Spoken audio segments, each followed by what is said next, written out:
Vote चोरी का यदि प्रमाण आपको देखना है तो पहले महेश परमार के महापौर के चुनाव का नतीजा पता लगा लो आप। और ये वोट चोरी स्वयं सरकार कर रही है। पहले मतदाता सूची बनती थी तो उसमें कोई जुगाड़ू हमारे नेता होते थे तो कुछ नाम जुड़वा लेते थे, कुछ कटवा देते थे। अब तो राहुल गांधी जी ने ये प्रमाण दे दिया कि स्वयं चुनाव आयोग वोटों की चोरी कर रहा है। अब आप समझ लीजिए कि लोकतंत्र में अगर निष्पक्ष चुनाव नहीं होगा तो लोकतंत्र बचने वाला नहीं है। अब ये वोट चोरी होती कैसे है? पहले तो हमारे जितने भी कांग्रेस के कार्यकर्ता हैं उनको समझना पड़ेगा कि पोलिंग बूथ एजेंट और बूथ लेवल एजेंट में फर्क क्या होता है। हमारे अधिकांश कांग्रेस के वर्कर तो छोड़ो, नेता लोग नहीं जानते कि पोलिंग बूथ एजेंट और बूथ लेवल एजेंट में फर्क क्या है। पोलिंग बूथ एजेंट वो होता है जो कि चुनाव के दिन हमारे उम्मीदवार का वहां पे प्रतिनिधि बन के पोलिंग बूथ पर बैठे, और बूथ लेवल एजेंट वो होता है पार्टी का जो 5 साल वोटर लिस्ट की गड़बड़ी को ना होने दे और वोटर लिस्ट पर ध्यान दे। अब पोलिंग बूथ का एजेंट तो आपके उम्मीदवार ने फॉर्म भरा और वो भर दिया, लेकिन बूथ लेवल एजेंट को उसका फॉर्म भरने के लिए प्रदेश कांग्रेस कमेटी जिसे अधिकृत करती है जिले में, उसके दस्तखत पर फॉर्म भरा जाता है और उस फॉर्म भरे जाने के बाद वहां के बूथ लेवल ऑफिसर बीएलओ को वो दिया जाता है। तब जाके वो रिटर्निंग अफसर के पास जाता है और तब जाकर हमारे चुनाव आयोग की वेबसाइट पर उस पोलिंग बूथ पर आपके पार्टी का बूथ लेवल एजेंट का नाम दर्ज होता है। अगर हमारी पार्टी ने ये नहीं किया तो आप वोट चोरी नहीं रोक पाओगे। इसलिए हमारी पीसीसी को इस बारे में पूरा ध्यान देने की आवश्यकता है। दूसरा, और बूथ चोरी कैसे होती है? वोट चोरी, हमारे चुनाव हो रहे हैं और जिस दिन विड्रॉल डेट निकलती है उस दिन मतदाता सूची आपके उम्मीदवार को मिल जाती है, लेकिन वो मतदाता सूची आखिरी नहीं होती है।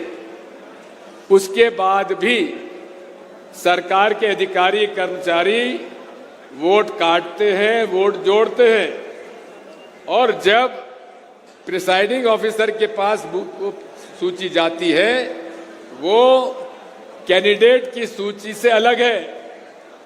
उसमें लिस्ट ऑफ डिलीशन हो जाता है कि इनके नाम कट गए, तो दूसरी वोट चोरी वहां होती है। और तीसरी वोट चोरी तो अब चुनाव आयोग खुद कर रहा है, जो पूरे तरीके से एक एक व्यक्ति के नाम अलग अलग पोलिंग बूथ पे जोड़ रहा है और एक व्यक्ति के नाम बार बार दूसरी पोलिंग बूथ पे जोड़ देते हैं, उस बूथ पे जोड़ देते हैं। अब आप समझिए, राहुल जी ने तो इसकी चोरी करके एटम बम तो खुद छोड़ दिया, अब वो हाइड्रोजन बम कम छोड़ते इतना देख लें हम लोग। लेकिन प्रश्न इस बात का ही है कि खुद चुनाव आयोग, हमारा आरोप है कि वो भारतीय जनता पार्टी के सरकार के नियंत्रण में ये चोरी करा रही है। अब यदि किसी भी विधानसभा सीट में 3 से 5% वोट कट गए और 3 से 5% जुड़ गए तो आप समझ सकते हो कि 10 से 8% वोट का फर्क पड़ जाएगा।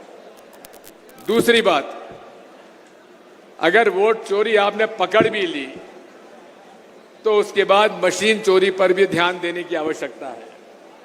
क्या कारण है कि 2023 के चुनाव में जितने हमारे पोस्टल बैलेट थे, पोस्टल बैलेट में कौन वोट डालते हैं? अधिकारी, कर्मचारी, राज्य सरकार के, केंद्र सरकार के, ठीक है ना। और जिनकी उम्र 80 साल से ज्यादा है, जो दिव्यांग हैं, वो भी वोट डालते हैं पोस्टल बैलेट में। अब उस पोस्टल बैलेट का नतीजा आप देखो 2023 में, तो 230 विधानसभा सीटें हैं मध्य प्रदेश में। 230 विधानसभा सीटों में से 199, यानी कि 230 में से 199 सीटों में पोस्टल बैलेट में कांग्रेस पार्टी जीतती है। लेकिन मशीन की वोटिंग जब चालू होती है तो हम लोग हार जाते हैं। मैं तो इसको बहुत दिनों से कह रहा हूं, लेकिन हमारी पार्टी को अब थोड़ा बहुत समझ में आ रहा है कि यहां भी गड़बड़ी हो सकती है। और अब हमारी मांग केवल इतनी सी है। हम बधाई देते हैं खड़गे जी को और कर्नाटक के मुख्यमंत्री जी को। उन्होंने नगर पालिका, नगर पंचायत और नगर ग्राम पंचायत के चुनाव मशीन से ना करा के पोस्टल बैलेट से, मतलब बैलेट पेपर से चुनाव करा रहे हैं। हम उन्हें बधाई देते हैं। हमारी पहली मांग तो यह है कि बैलेट पेपर से चुनाव होना चाहिए। अरे हम वोट डालने जाते हैं तो हमें मालूम तो हो कि हमारा वोट गया कहाँ। अभी मशीन का बटन दबाया और 7 सेकंड के लिए दर्शन हुए वोट के, उसके बाद वोट कहाँ गया हमें नहीं मालूम। हम चाहते हैं, अब हम गांव में कई बार जाते हैं, लोग कहते साहब ये हो क्या गया, हमने तो आपको वोट दिए, गए कहाँ। इसमें आपका दोष नहीं है, यह है होशियारी। वीवीपैट यूनिट में एक चिप रहता है और उस चिप को जब डेट ऑफ विड्रॉल के बाद उसमें सॉफ्टवेयर डाला जाता है, जिसको सिंबल लोडिंग यूनिट के माध्यम से डाला जाता है। और अब कोई भी कंप्यूटर चलाने वाला होगा आपको समझा देगा कि सॉफ्टवेयर आने के बाद मशीन जो है कमांड देने, बटन दबाने वाले का आदेश नहीं मानती। वो तो उस माइक्रोचिप में जो सॉफ्टवेयर डला हुआ है उसका आदेश मानती है। और इसीलिए हम आपसे अनुरोध करते हैं कि हमारे 4 अधिकार हैं। मेरे नागरिक होने के 4 अधिकार हैं। पहला अधिकार कि मैं भारत का नागरिक हूं, इसलिए मेरा वोट आप मतदाता सूची में जोड़िए और ये जवाबदारी आपकी है, चुनाव आयोग की है, चुनाव के रिटर्निंग ऑफिसर की है कि सब लोगों के वोट नाम दर्ज किया जाए। दूसरा मेरा अधिकार है कि मैं जिसे वोट देना चाहूं वो मैं वोट दूं।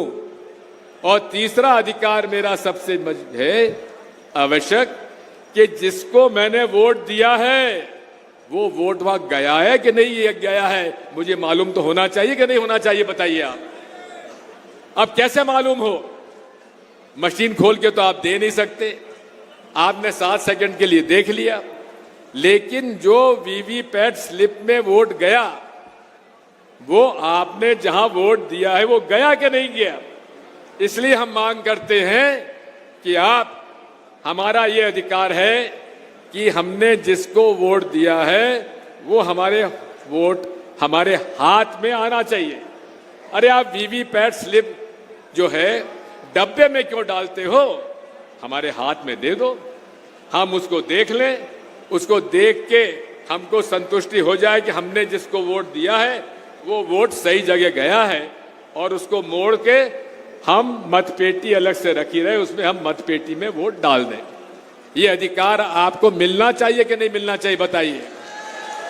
अगर ये वोट मिलना चाहिए तो इसके लिए हमारी लड़ाई होनी चाहिए। अब क्या हमारा चौथा अधिकार है कि मैंने जिसे वोट दिया है उसकी गिनती होना चाहिए कि नहीं होना चाहिए। अब जब गिनती होना चाहिए तो कहते हैं कि साहब बहुत टाइम लगता है। अरे क्यों टाइम लगेगा? ये कहां कानून में और नियम में लिखा हुआ है कि 14-15 टेबल ही काउंटिंग की मिलना लगना चाहिए? अरे 50 टेबल लगा दो, कौन रोकता है आपको? आपके पास अधिकारी कर्मचारी कमी नहीं, आपके पास जगह की कमी नहीं, उम्मीदवारों के पास काउंटिंग एजेंट बनाने की कमी नहीं। तो इसलिए 15 टेबल के बजाय 50 टेबल लगाओ। और मैंने खुद ने टाइमिंग की है कि जब वीवीपैट स्लिप की काउंटिंग होती है, चुनाव काउंटिंग के बाद स्ट्रांग रूम से निकलकर पेटी आती है, मशीन आती है, और मशीन के खोलकर उसमें वीवीपैट स्लिप निकाली जाती है कि नहीं निकाली जाती है? जब निकाली जाती है उसकी गिनती होती है कि नहीं होती है? मैंने टाइमिंग की है, 40 मिनट से 47 मिनट तक ज्यादा काउंट नहीं करना पड़ता। इसलिए अगर आपने 50 टेबल लगा दी और कोई भी असेंबली में ज्यादा 250 से 350 बूथ होते हैं, आप आसानी से ज्यादा 7 राउंड के अंदर आप काउंटिंग पूरा कर सकते हैं। सुबह 8 बजे शुरू करो, 7 घंटे के अंदर पूरा काउंटिंग पूरी हो सकती है। इसलिए ये काउंटिंग और साथ साथ हमारे ये 4 अधिकारों की लड़ाई कांग्रेस पार्टी को लड़ना पड़ेगा। ये हमारे एआईसीसी के महामंत्री जी हमारी बात समझें, हमारे प्रदेश कांग्रेस कमेटी के अध्यक्ष जी इस बात को समझें। ये लड़ाई हमें घर घर जाकर लड़ना पड़ेगा। मैं आखिरी में आपकी दूसरा किसान की यात्रा की बात है। अभी अजय सिंह राहुल जी ने ठीक कहा है कि यहां पर ये किसानों के 18,000 एकड़ की पूलिंग हुई है। पूलिंग का मतलब यह है कि उनके किसानों की जमीन को सरकार हाथ में लेना चाहती है। मैं आपसे अनुरोध करना चाहता हूं, आज पूरे प्रदेश में पूरा नियम और कानून बलाए ताक रखा हुआ है। जहां हर शहर में हर 10 साल के अंदर मास्टर प्लान बनना चाहिए, मास्टर प्लान नहीं बन रहा है। और अब उज्जैन, देवास और इंदौर का एक रीजन ऐसा तैयार हो गया है कि यहां जमीनों में आग लग रही है। अब जमीनों में आग लग रही है तो यहां भारतीय जनता पार्टी के मंत्री, मुख्यमंत्री, नेताओं में ही संघर्ष शुरू हो गया है। किसकी चले, किसकी जमीन पर ज्यादा कब्जा हो। ये वोट चोरी के साथ साथ जमीन चोरी के भी अभियान पूरा प्रदेश में भाजपा चलाई हुई है। इसके खिलाफ लड़ाई हमें लड़ना है। अभी हमारे राहुल जी कह रहे थे, अजय सिंह जी, अरे 10 साल हम मुख्यमंत्री रहे, हमारे सुभाष यादव जी हमारे कृषि मंत्री रहे। पूरे प्रदेश में 10 साल में हमारी खाद वितरण केवल समिति, प्राथमिक सेवा समिति के गोदाम से बढ़ती थी। अब वहां क्यों नहीं बढ़ती है? आपके गोदाम हैं, आपकी प्राथमिक सेवा सहकारी समिति है, वहां से बंटवाइए। वो नहीं बंटवाएंगे क्योंकि उनको निजी हाथों में खाद बांटनी है और वो निजी हाथों की जो है वहां ट्रक पे ट्रक पहुंच जाते हैं, लेकिन किसानों को बंटने के लिए ये नहीं मिल पाते हैं। इन बहुत सारे डिमांड है हमारी। माननीय हमारे किसान नेता और प्रदेश कांग्रेस कमेटी के अध्यक्ष जी, हमारे सोयाबीन का इलाका है। अभी मुझसे चंद्र सिंह कह रहे थे कि एक गांव में वो गए, उन्होंने कहा कि चंद्र सिंह जी 3 पीढ़ी हमारी हो गई, ये सोयाबीन का भाव ही नहीं बढ़ता। 3,500 से 4,000 से अटका हुआ है। किसान की खाद की कीमत बढ़ गई, बिजली की कीमत बढ़ गई और हर तरह की महंगाई हो गई। इसलिए ये लड़ाई किसानों की लड़ना पड़ेगा। और माननीय हमारे अध्यक्ष जी, आपकी किसान कांग्रेस के अध्यक्ष जी, आपसे भी मेरा अनुरोध है, अरे थोड़ा जमीन पकड़ो। जमीन नहीं पकड़ रहे, जमीन पकड़ के किसानों की लड़ाई लड़ो। और इस प्रदेश में किसान नेताओं के रूप में आप लोग हो, डटो, लड़ो, हम आपके साथ हैं। बहुत बहुत धन्यवाद। बोलो भारत माता की।